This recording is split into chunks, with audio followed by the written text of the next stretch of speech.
সুস্থতা আল্লাহ পাকের একটি রিজিক। এরপরে সম্পদ, টাকা পয়সা।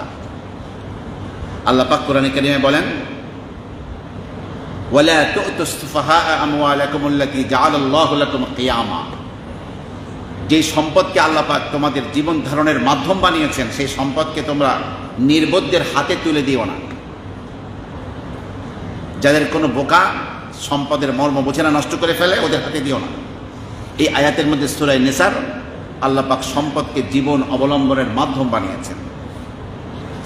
আমার প্রিয় ভাইরা, সম্পদ আল্লাহ পাকের নিয়ামত, কিন্তু সেটা হালাল উপায়ে আসা, যথাযথভাবে আসা, যথাযথ খরচ করা, এই ব্যাপারে আপনাকে আমাকে আল্লাহ পাকের কাছে জিজ্ঞাসিত হতে হবে। এরপরে নেককার পরহেজগার স্ত্রী, এটা অন্যতম শ্রেষ্ঠ একটি রিজিক। বিশাল টাকা পয়সার মালিক, কিন্তু স্ত্রী একটা জাতি সাপ। আর এখন তো আরেকটা সাপের নাম বের হয়েছে, কি? Russell viper. আল্লাহ পাক হেফাজত করেন এই জিনিস থেকে। এ নাকি বাচ্চা খুব বেশি দিচ্ছে, চতুর্দিকে ছড়িয়ে পড়েছে। করোনার মতো কি আরেকটা আযাব আসলো কিনা? এখন এই বিষয়ে আমি আলোচনা করতে গেলে আমার মূল বিষয় ক্ষতিগ্রস্ত হবে।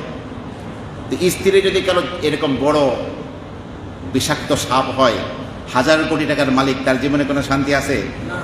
রাসূলুল্লাহ সাল্লাল্লাহু আলাইহি ওয়াসাল্লাম বলেন, আদ-দুনিয়া কুল্লুহা মাতা। দুনিয়ার সমস্ত বস্তু হলো উপভোগের বস্তু।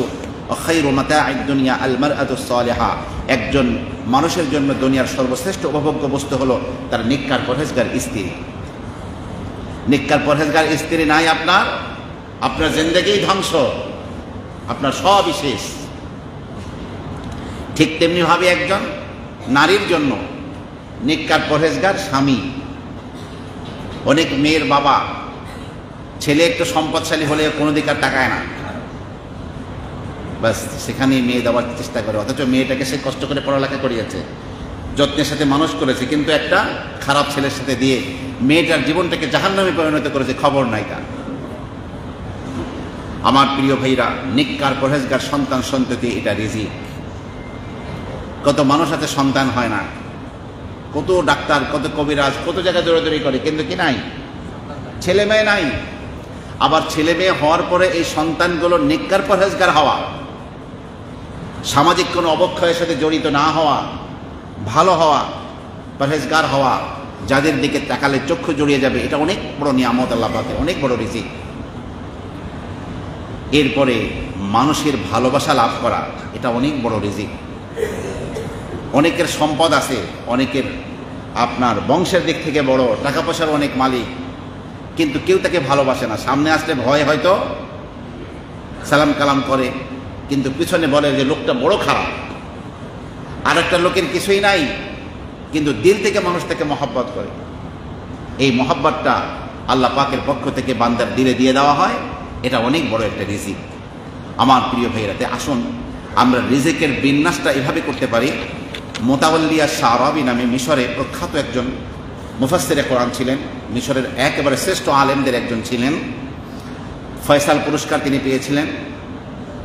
এই মোতাওয়াল্লিয়া শারাবি হোসেন রাদিয়াল্লাহু আনহুর কল্লার যে মাজার, জামিয়াল আজহার, আজহার বিশ্ববিদ্যালয়ের পাশে একটা রাস্তার এই পাশে বিশাল মসজিদ, মসজিদে হোসাইন। ওই মসজিদে প্রতিদিন বাদ জোহর রমজান মাসে তিনি কোরআনের তাফসির করতেন। তার তাফসিরগুলো বেরিয়ে আছে, তাফসির ও শারাবি আরবিতে। উনি অত্যন্ত প্রজ্ঞাবান, বড় মাপের বিশ্বমানের আলেম ছিলেন তিনি। একদিন তাকে রাতেবান নাবলুসি, সিরিয়ার একজন বড় আলেম, জিজ্ঞাসা করছে, হযরত আপনার ছেলেকে বিয়ে দেওয়ার সময় ছেলেকে কি নসিহত করছেন? তখন মোতাওয়াল্লিয়া শারাবি বলছেন যে আমি ছেলেকে বলেছি, বাবা একটা মেয়ে তোমার হওয়ার জন্য তো তার বাবাকে ছেড়েছে, মাকে ছেড়েছে, ভাইকে ছেড়েছে, বোনকে ছেড়েছে, তার সমস্ত আপনজনকে ছেড়ে একমাত্র তোমার ঘরে, তোমার একান্তভাবে তোমার জন্য হওয়ার জন্য এসেছে। ফাকুন আনতা হাউলাই। এই এতগুলো মানুষের ভালোবাসার বন্ধনকে ছেড়ে তোমার কাছে তোমার স্ত্রী হয়ে এসেছে। তোমার আচরণ আর তোমার আখলাক দিয়ে তুমি এই সমস্ত অভাব তার পূর্ণ করে দেবে। কত বড় নসিহত চিন্তা করুন। একজন বাবার জন্য পুত্র সন্তানকে বিয়ে দেওয়ার সময় কত বড় নসিহত এটা। সেই মোতাওয়াল্লিয়া শারাবি বলেন, রিজিকের সর্বনিম্ন স্তর হলো ধন সম্পদ, টাকা পয়সা, যেটাকে আমরা রিজিক মূল মনে করি টাকা পয়সা। এটা হলো রিজিকের সর্বনিম্ন স্তর। সর্বনিম্ন স্তর রিজিকের কি? টাকা পয়সা, ধন সম্পদ। সর্বোচ্চ স্তর হলো শারীরিক ও মানসিক সুস্থতা। শরীরকেও আল্লাহ পাক সুস্থ রেখেছেন, মন মানসিকতাকে সুস্থ রেখেছেন। আল্লাহ পাগল বানাননি, নির্বোধ বানাননি, মানুষ হাসি ঠাট্টা করবে আমাকে দিয়ে আপনাকে দিয়ে, এরকম আল্লাহ পাক বানাননি। এটা সর্বোচ্চ স্তর। আর সর্বোত্তম স্তর হলো পুণ্যবান স্ত্রী এবং নিক্কার পরহেজগার ছেলে মেয়ে সন্তান। আর পরিপূর্ণ রিজিকের পরিপূর্ণ স্তর হলো আল্লাহর প্রতি অবিচল ঈমান এবং আল্লাহ পাকের সন্তুষ্টি। এটা হলো পরিপূর্ণ স্তর রিজিকের।